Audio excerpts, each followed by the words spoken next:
After losing yet another job to his explosive temper, he found himself sobbing in his car. In that dark and despondent moment, he kept on hearing his late father's voice sneer, "You are so weak."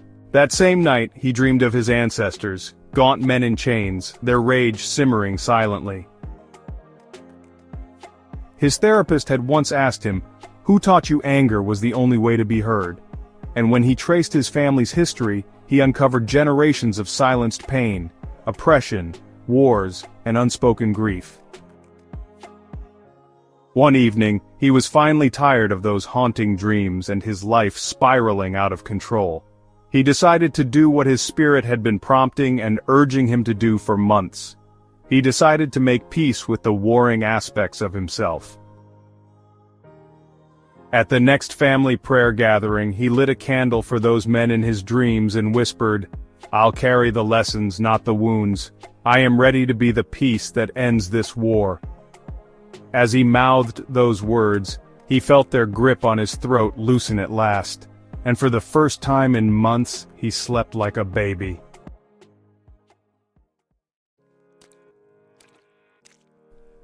Millions of people remember that parent who disciplined them with shame as a weapon, the great-grandfather who coped with poverty through emotional detachment, the grandmother who never spoke her truth because her voice once led to danger for herself and her children.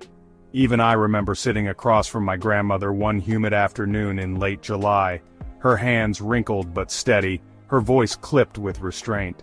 She had survived a war, a famine, and the death of 2 children. All without once stepping into therapy or prayer. "What's done is done," she would say with a dry and mirthless smile. But what was done was not gone. It still lived, in the way my father flinched at affection, in the silence that blanketed family meals, and in the tension I carried in my own shoulders for reasons I couldn't explain.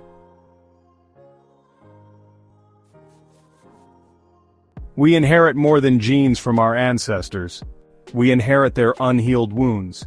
Their fears, their silences, their rage, and their survival patterns were passed on, not out of malice, but because no one showed them how to lay the pain down. Today, as seekers of truth, peace, and inner freedom, we must ask, what if true growth isn't only about ascending to the light but also demands descending into the roots, the ancestral roots, and healing what we never caused but now carry? A burden standing in the way of our real and total liberation, the burden of ancestral trauma. By the end of this video, you will learn what ancestral trauma is, how it is formed, why you must heal today, and 5 ways to begin that journey, for yourself and children, born and yet unborn.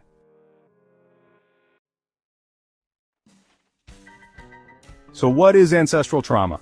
Ancestral trauma is the emotional, psychological, and often spiritual pain passed down through generations, sometimes genetically but always environmentally. Scientific studies, including those on transatlantic slavery and Holocaust survivors' descendants, show that traumatic experiences can alter gene expression. This means fear, scarcity, or hypervigilance doesn't just run in the family emotionally. It can be written into our biology, affecting us through the genetic memories of ancestors we have never even met. Thus, through genes and environment, we inherit these traits, these ways of coping, like that grandmother who never spoke her truth because her voice once led to danger, the great-grandfather who coped with poverty through emotional detachment, or even the parent who only knew how to discipline with shame. These traits become the water we swim in. Often, we don't know they're not normal until something inside us begins to question everything.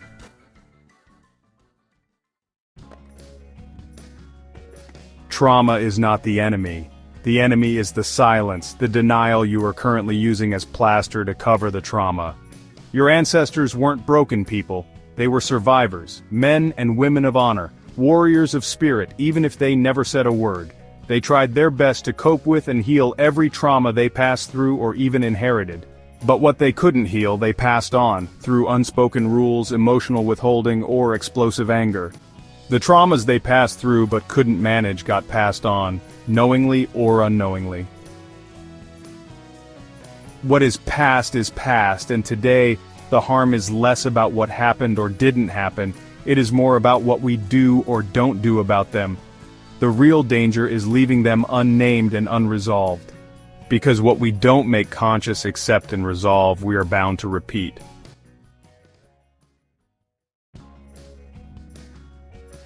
Unfortunately, many spiritual teachings tell us to rise above the past.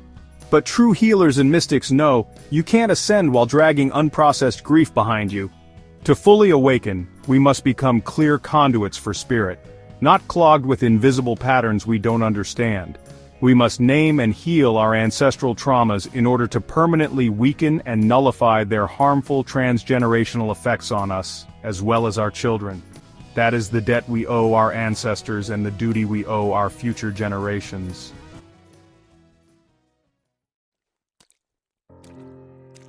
Here are 5 solid reasons why healing ancestral trauma helps. It clears energetic density from your nervous system. It opens your heart in compassion, not judgment.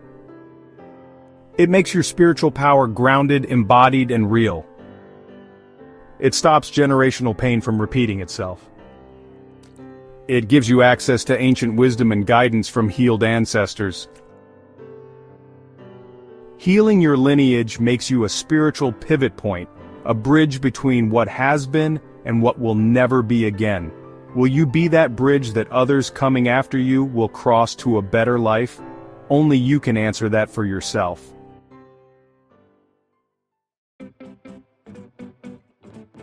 If you have come thus far, then your answer to the last question was a yes. Congratulations. Now that you have set yourself apart from the majority who know but refuse to act, how do you actually heal ancestral trauma and make it work with you, for you, and not against you? Healing ancestral trauma isn't about blame. That's the first thing to bear in mind. It's really about forgiveness and conscious reclamation. An unlocking of trapped negative emotional energies coursing through our veins and transmuting the freed energy to positive use. Here's how an awakened seeker like you should approach it. First, learn the story without judging it. Start by asking questions. What did my parents and grandparents live through?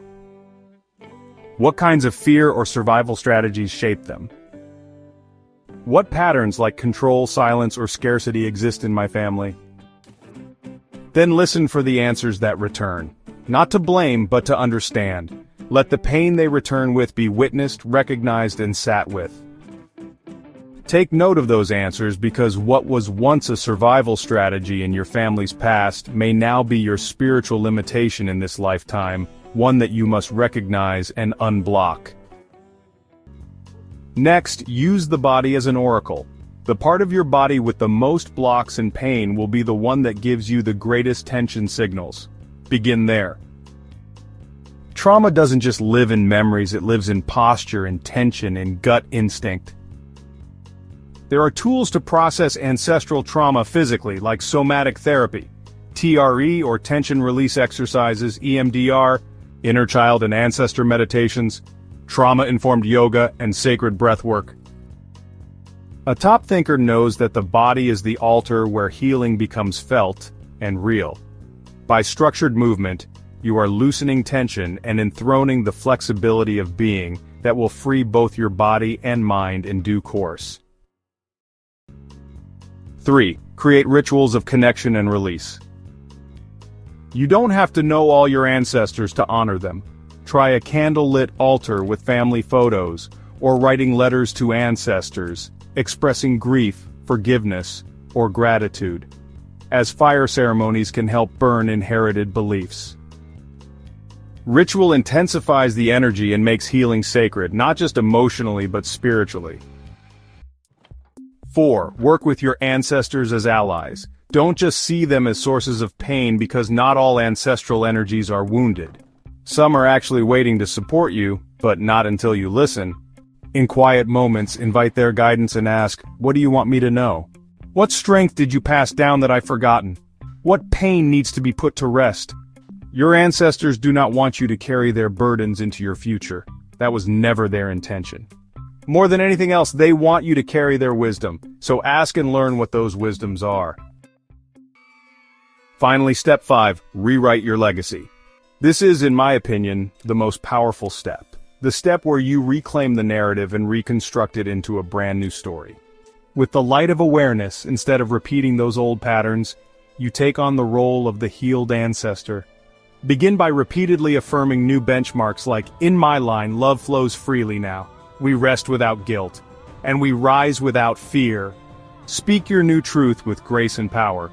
Then follow up with daily actions that support this new mindset and confirm it into your heart, soul, and body. This doesn't dishonor them. It actually liberates them and liberates you.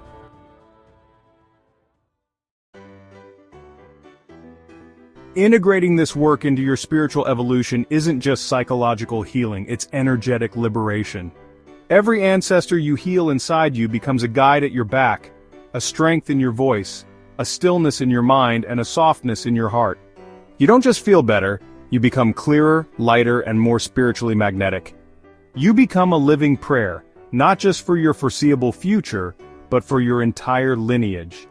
This is because you become the new reference point for those who see you now and will carry your message into their future. I mean your children.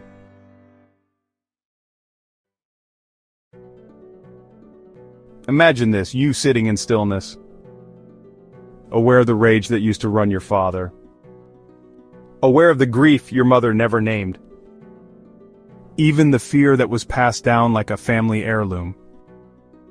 And instead of repeating it, you exhale, you offer it to the divine fire of purification, to the void that is divine love, you offer it to God.